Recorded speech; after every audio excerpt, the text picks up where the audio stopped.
Ibrahima Konate has caused a stir on social media last night, replying to fans' posts about his performance, about his contract, everything.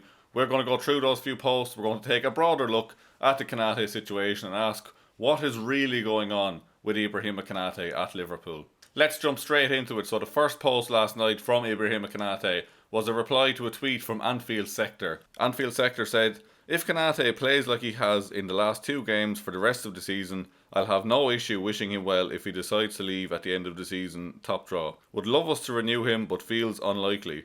To which Ibrahima Konate replied, "The problem is some of you forget too quick, only after two games." Konate then followed this up with a reply to an Anfield Index tweet with an unnamed journalist saying, "Konate is a world-class defender and I know everyone's upset about his contract situation, but you shouldn't allow that to cloud just how good a player he is." And Ibu replied with a gif saying, "Thank you."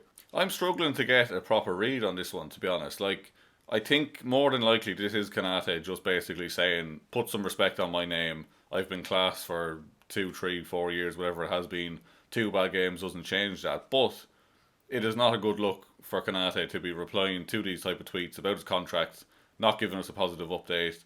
I think it just leaves more.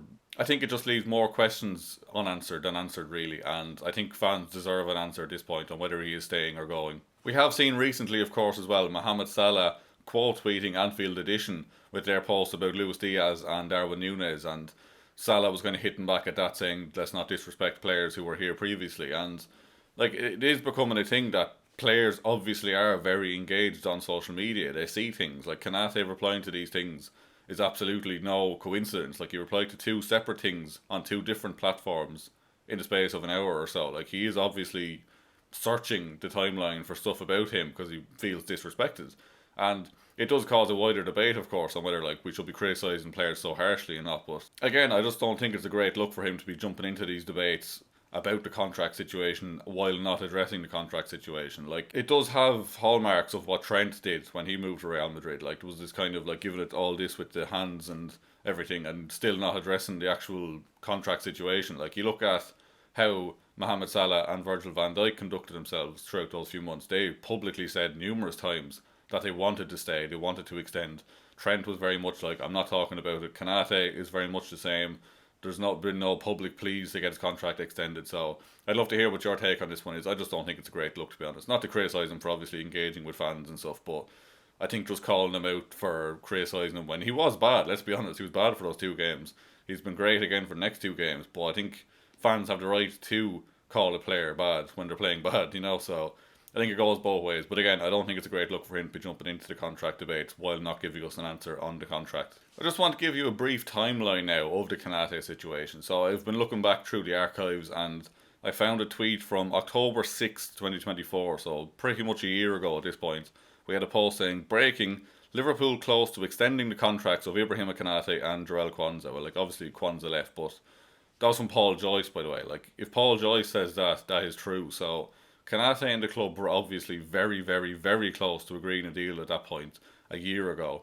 We've now had reports from the Spanish media. Of course, you can't fully trust Spanish media when it comes to players linked with Real Madrid, but apparently he's turned down 3 separate contract offers from Liverpool in the past few months. So how do you go from being this close to getting a deal over the line to suddenly being absolutely nowhere near? It does feel like to me that Real Madrid have gotten into his ear. He was close to signing that deal, and then Madrid come in and kind of say, "Look, lads, push this back a few months. We might have an offer for you here." That obviously has been going on behind the scenes, I think. And at this point, I'm not optimistic that he's going to stay. I really do hope he stays because I think he's one of the best defenders in the Premier League. But it's just sad if he does leave, especially in the same manner as Trent. It's just never good to see players being poached like that, and it's just the way the game is going. I don't know what the rules on tapping up are, but Real Madrid obviously keep getting away with it, and it is just ridiculous. So hopefully it doesn't happen, but it is looking more and more like that as the days goes on, unfortunately. I am struggling to get my head around it though, because then even there's a tweet here from January of this year, so about halfway through last season, where Konate was in a press conference before a Champions League game, and he said, "I rushed my comeback, I can die for this team, it's fine." How do you go from saying he could die for the team to potentially leaving on a free that was premeditated and agreed a year and a half before he goes, the same as Trent? It's baffling. I can understand players may want to move on, get a new challenge. I'm sure like people are saying, why would you want to leave this team? But like careers are short in football. Like maybe he wants to try play for a different team. Maybe he's just bored of the environment after a couple of years. Like I wouldn't blame a player for wanting to leave just for a change of scenery or a change of a challenge. But a bit of honesty wouldn't go astray, especially when you are going to engage with fans on social media. You could just give us an answer either way. Look, I'm off. I need a new challenge, or I'm still talking with the club. I want to sign. Like a little bit of clarity would not go astray one bit in a situation like this. Following on from this, then, there was a report this morning from E-Noticias from Spain, a Spanish publication, who said Real Madrid are planning to offer €40 million, or £34.6 million, for Ibrahima Konate in the January transfer window, and Liverpool could accept as they don't want to lose the defender for free next summer.